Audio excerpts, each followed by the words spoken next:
Let me ask you something uncomfortable. When was the last time you were truly hungry?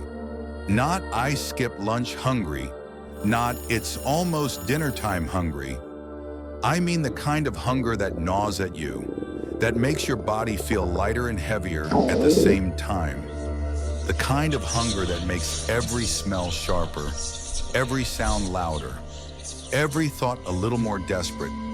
Chances are you haven't felt that in years, maybe never. And yet hunger has been humanity's oldest teacher.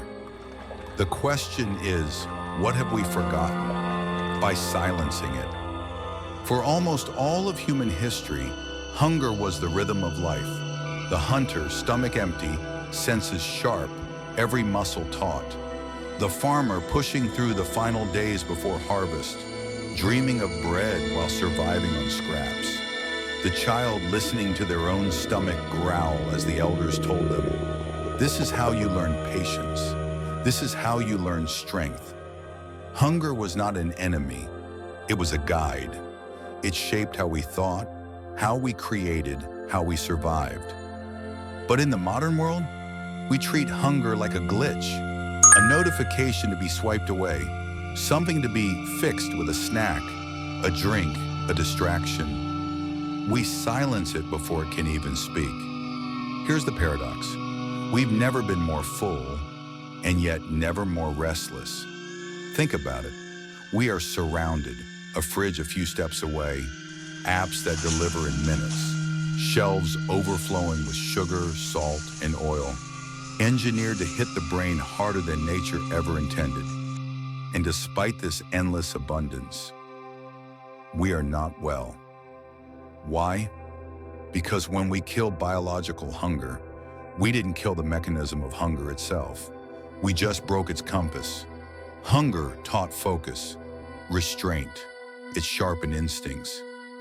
History is filled with people shaped not by what they had, but by what they lacked. The Stoics, monks, revolutionaries. Fasting not as punishment, but as a tool to burn away distraction and sharpen vision. Hunger is not just about food. It is the tension between what is and what could be. It is the empty space that forces creation. So what happens when you erase that empty space? Here's the thought you may not like. Maybe the reason you feel stuck, uninspired, restless, isn't because you don't have enough. Maybe it's because you have too much comfort, too much ease, too many answers before you've even felt the question. Without hunger, literal or metaphorical, you stop reaching, you stop stretching, you stop becoming.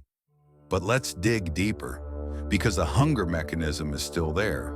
It's just confused. Psychologists have a name for it: hedonic hunger. It's not the hunger for calories, it's the hunger for reward, for stimulation, a ghost in the machine. That's why you crave chips when you're full, why your thumb keeps swiping for another video, another post, not for information, but for a dopamine hit that never lasts. Your brain is wired to seek, to desire, to hunger. And when you don't give that hunger a purpose, it hijacks you. It drags you into loops of empty consumption. Endless scrolling, endless eating, endless wanting. Here's the truth no one tells you. Hunger never disappears. You either give it a worthy target, or it will choose one for you. The only question is, do you control your hunger, or does it control you? We need to remember hunger, not as a problem to be solved, but as a tool to be wielded. But how? How do we reclaim this ancient power in a world that never stops feeding us? That's where our story truly begins. So how do we bring hunger back without starving? How do we make peace with a teacher we've silenced for generations? The answer isn't in punishing yourself. It isn't about suffering for suffering's sake. It's about learning to listen again, because hunger speaks in whispers long before it screams. The problem is, We've drowned out its voice with noise. In many ancient cultures, warriors would fast before battle. Why? Not because they couldn't eat, but because they chose not to. They believed that hunger made them sharper, more alive. Every sound mattered. Every detail mattered. Their instincts were honed, their minds alert. Hunger wasn't weakness, it was power. Today, modern science proves what those warriors already knew. Short periods of hunger release hormones that sharpen focus, trigger cellular repair, and even boost creativity. Your brain literally wakes up when your stomach is empty. So maybe hunger was never a curse. Maybe it was nature's way of telling us, now is the time to act. But here's the twist. Most of us don't actually fear hunger. We fear emptiness. Think about it. The moment your stomach growls, you eat. The moment you feel bored, you scroll. The moment you feel lonely, you distract. We are terrified of empty space, whether it's in our stomach, our schedule, or our soul. But emptiness is not the enemy. It's the space where growth happens. The seed needs the dark soil. The artist needs the blank canvas. And you need a little hunger before you can transform. So how do you reclaim this in a world designed to kill it? You start small. You conduct an experiment, skip one meal, and notice not just the ache in your stomach, but the clarity that arrives in your mind around hour 16. Go for a walk without music or a podcast, and notice the thoughts that finally have room to breathe. Spend an afternoon without your phone and watch your own mind. Watch how it twitches, desperate for a hit. That twitch, that restlessness, that's the ghost of hedonic hunger. And if you just sit with it, if you just observe it without acting, you realize something shocking. It doesn't destroy you, it reveals you. There's a story about a desert monk who said, "When my stomach is full, my prayers fall asleep.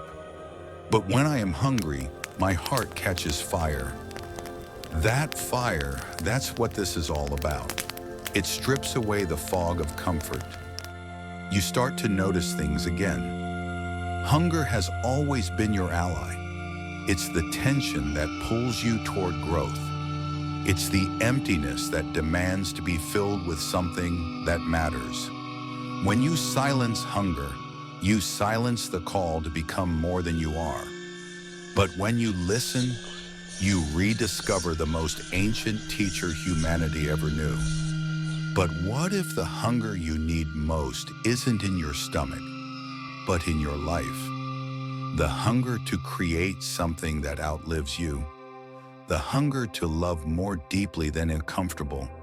The hunger to finally stop numbing yourself and start facing yourself. You will always be hungry. The only question is, what will you choose to feed? The next time you feel that growl, that twitch, that ache, don't just rush to silence it. Pause. Listen. Ask it, what are you really here to teach me? If this stirred something in you, don't let the feeling fade. Start small. Notice your hungers this week, not just for food, but for distraction, for comfort, for noise. And ask that question, do I control this, or does it control me? If you want to go deeper, the next video is about pain. Why our obsession with avoiding it is the single biggest obstacle to a meaningful life. So subscribe and join me. Because hunger may be the teacher we forgot, but pain is the one we spend our entire lives running from.